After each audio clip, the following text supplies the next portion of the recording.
கடந்த 3 ஆண்டுகளிலே பாஜக அரசினுடைய குறிப்பிடத்தக்க செயல்கள் என்னவென்றால் பணமதிப்பு இழப்பு நடவடிக்கை, ஜிஎஸ்டி சரக்கு மற்றும் சேவை வரி விதிப்பு, திட்டக்குழுவை கலைத்தது.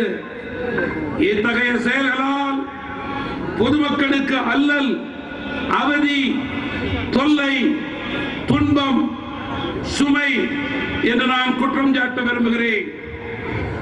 பணமதிப்பிழப்பால் கருப்பு பணம் மீட்கப்பட்டதா இல்லை என்றுதான் கூற வேண்டும். அப்படி என்றால் என்ன ஆட்சி நீங்கள் நடத்துகிறீர்கள் என்று கேள்வி கேட்க மக்கள் நினைக்கிறார்கள். அதே போல கள்ளப்பணத்தை வெளியே கொண்டு வர தவறிய அரசாக இன்றைக்கு பிஜேபி அரசு செயல்படுகிறது. எல்லாவற்றிற்கும் பதில் கேள்வி கேட்கிறார்கள். பண மதிப்பிழப்பால் நடந்தது என்ன? ஏழை எளிய சாதாரண நடுத்தர மக்கள் பெரிதளவில் பாதிக்கப்பட்டிருக்கிறார்கள். நூற்றுக்கணக்கானோர் உயிரிழந்திருக்கிறார்கள். இதுதான் பாஜக அரசு எடுத்த முன்னேற்பாடு இல்லாத நடவடிக்கை என்பதை இங்கே நான் சுட்டிக்காட்ட விரும்புகிறேன்.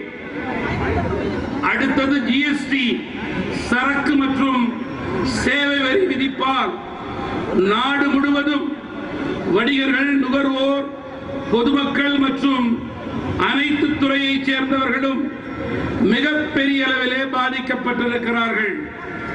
நினைத்த நேரத்திலே வரியை ஏற்றுவது, நினைத்த நேரத்திலே வரியை குறைப்பது என்பது ஜனநாயகத்திற்கு ஏற்புடையது அல்ல என்று நான் பிஜேபி ஆட்சியாளர்களுக்கு கூற விரும்புகிறேன். பாஜக போன்ற கட்சிகளுக்கு தொடர்ந்து தமிழ் மாநில காங்கிரஸ் மற்றும் பல்வேறு எதிர்கட்சிகள் கொடுத்த கோரிக்கையின் அடிப்படையிலேயே பல பொருட்களுக்கு விதிவிலக்கை மிக காலதாமதமாக குறைந்திருக்கிறார்கள் என்பதை இந்த நேரத்திலே குறிப்பிட விரும்புகிறேன்.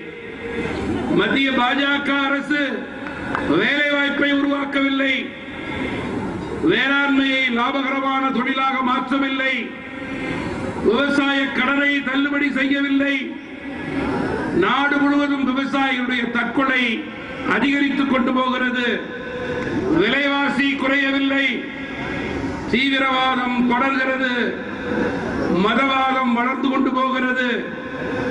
பத்திரிகை சுதந்திரம் என்பது கட்டுப்படுத்தப்பட்டுள்ளது. சிறுபான்மை மக்கள்